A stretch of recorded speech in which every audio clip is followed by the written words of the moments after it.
Dave Montoya here again, and showing you a training video. Now, you know, I don't really show training videos I just show you what we do mainly on YouTube. If you go to Lurncrete.com, you can get into our video training, and they really have more of a detailed training step by step on how we do what we do.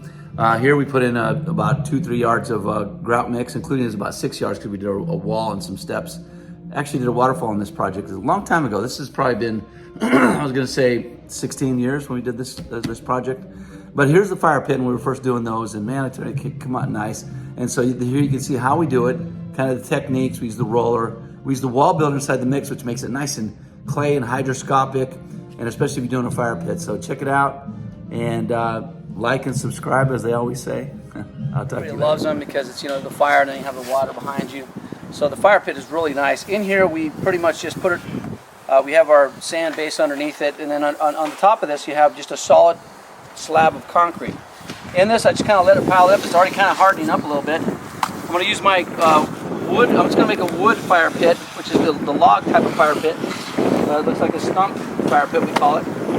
And so I'm just kind of shaving this all off, and the ground, because that's where the root section is going to go, all the way to the ground.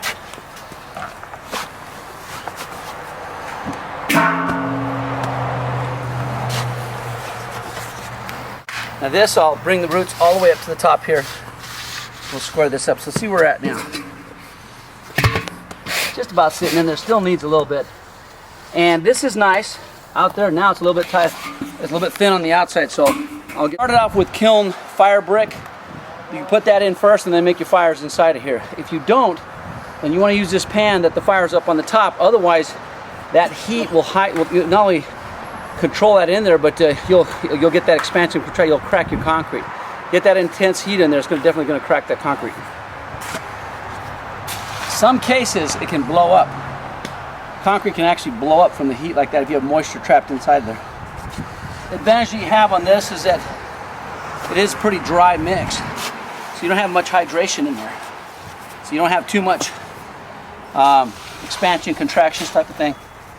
But nevertheless, you want to make sure that you don't have any cracking, and this will really minimize it.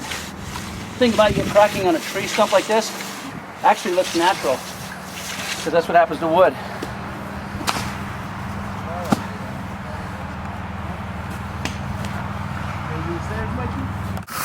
All right, what we're doing here is we're actually, I want this as square as possible.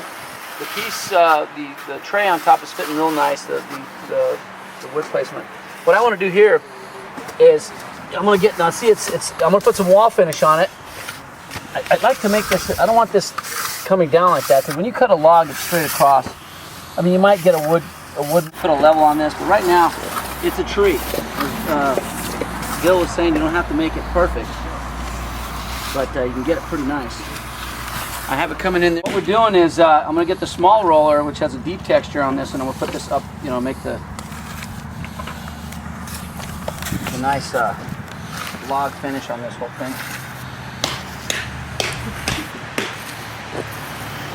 The thing about this is probably better to put a roller inside this, but I like kind of using this because I actually get I can push it in more, and I push it all the way up there. Look how nice that ends up, and then I can get that little corner and all the way up to the top there.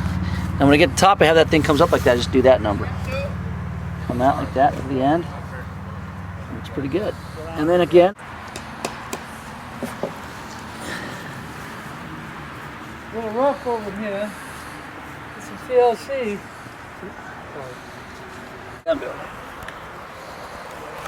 When I get a corn like this, I like using it by hand.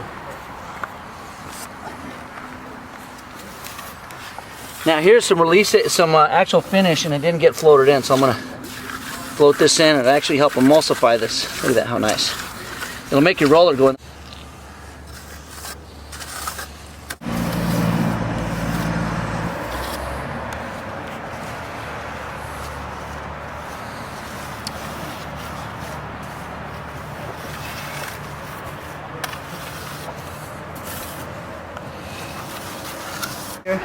Basically, we have our bark ground, Black here. The black, you just want to dilute it a little bit, so when you put it on the bar.